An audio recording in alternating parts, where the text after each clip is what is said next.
All right, guys, today in the shop, well, actually, it's outside the shop. We're going to go out there. I did one of these tutorials before on the Honda GX160 where you're pulling and it's just not starting, and you check the spark and there's no spark.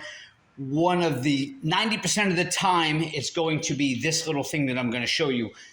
This machine is a Honda motor, but it's the GX390. I'm turning the key. It's cranking. I check the spark, and there's no spark. Right away, I knew what it was, and I'm going to show you what you can do to yours, and it'll fire right up. This is our machine right here. Okay, and if you look, you turn the key, dies out, nothing. Well, what I did, I disconnected my plug here, and I ran my spark tester. I had no spark.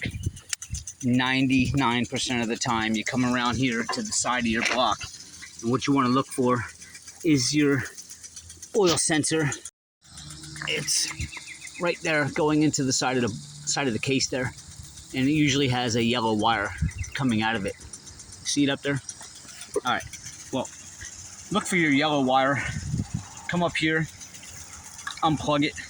What's happening is it's telling the machine that it's out of oil when it's probably not out of oil, but you can check your oil, make sure your oil is full. A lot of times just fill the oil up and it'll start. But if you already have oil in there, which I do, I checked, the sensor's bad. It's telling the machine there's no oil, so hey, I'm not gonna start and let you blow me up. Well, you can disconnect this wire, make sure your oil's full, and then come over here and you should get your spark. There you go. That's my tutorial of the day. Now you can stop kicking and screaming and yelling on your front yard and your neighbors looking at you because you got your machine fixed. All right, guys, give me a like, leave a comment below, subscribe.